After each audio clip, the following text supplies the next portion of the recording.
Hi friends, ఇదిగోండి mulberries చూడండి పండుతూ ఉన్నాయి.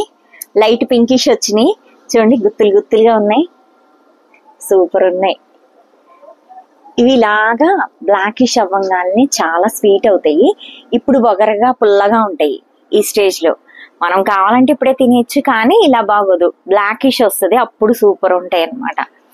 ఇదిగోండి ఈ ఆకుల్ని ఇలా కట్ చేస్తుంటే ఇవి ఇంకా మళ్ళీ వస్తున్నాయి. ఇదిగో చూడండి, ఇట్లాగా మళ్ళీ కొత్త కొత్తవి ఆకుల్ని, అందుకు నేను కట్ చేస్తూ ఉన్నాను అనమాట.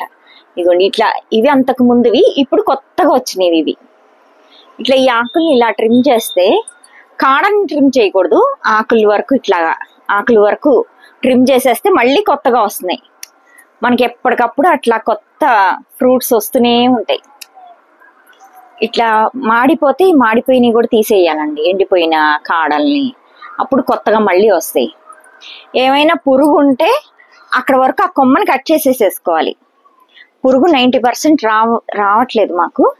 ఇదిగోండి ఇట్లాంటి వేస్ట్ కొమ్మల్ని ఈ కట్ చేస్తూ మామూలు కొమ్మల్ని కూడా కట్ చేసేస్తా, చూసుకోవాలి. ఇదిగోండి ఇట్లా, ఇదిగోండి మళ్ళీ కొత్తగా వస్తున్నాయి చూడండి. ఇట్లా కాయలు చూడండి, మొత్తం చక్కగా వచ్చినాయి కాయలు.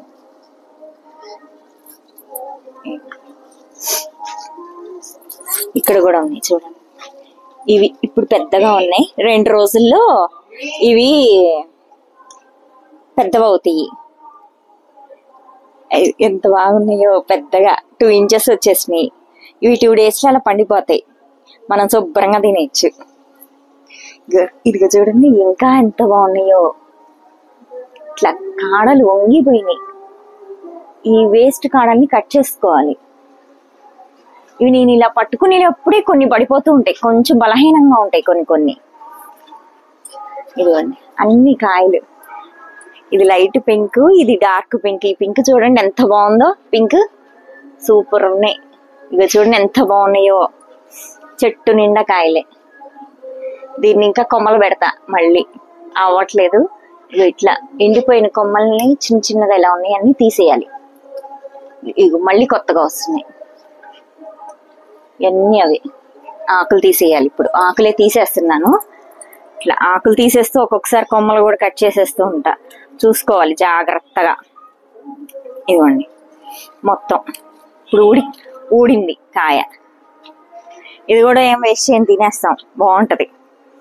ఇలా తీసేసిన వాటిల్ని చెట్టు మొదల్లో వేసేస్తా, అంతే. దానికి అదే మెల్ట్ అయిపోతుంది, దానికి అదే గ్రోత్ కూడా. ఇలా వేరేది వచ్చింది, దోసకాయ మొక్క తీసేయాలి. ఇలా వేరే మొక్కలు వస్తాయి. కిందకు కూడా బోల్డ్ అని వచ్చినాయి శుభ్రంగా. బాగా మెయింటైన్ చేసుకుంటూ ఉంటే ఈ కాడల్ని, చిన్న చిన్న కాడల్ని అన్ని కోసేసుకుంటూ ఉండాలి ఇలాగా. అప్పుడు వాటి వేస్ట్ కొమ్మలన్నీ పోయి మళ్ళీ కొత్త కొమ్మలు వస్తూ ఉంటాయి. అప్పుడు ఎప్పుడైనా సరే ఏ చెట్టుకైనా కూడా కొన్ని కాయలు వచ్చాక ఆ కొమ్మల్ని ట్రిమ్ చేసుకుంటూ ఉండాలి, అప్పుడే కొత్తవి వస్తాయి అన్నమాట. అప్పుడు మళ్ళీ గ్రోత్ బాగుంటది. మెయిన్ ఈ మల్బరీ కానీ, వంకాయ అన్న, ఏదైనా వంకాయ అయినా కూడా ఆ కొమ్మలన్నిటిని ట్రిమ్ చేసేయాలి. చేసేస్తే మళ్ళీ కొత్తగా మొలుస్తాయి అన్నమాట. ఈ వేస్ట్ కొమ్మల్ని కట్ చేసేయాలి ఇలాగా. Okay friends, bye.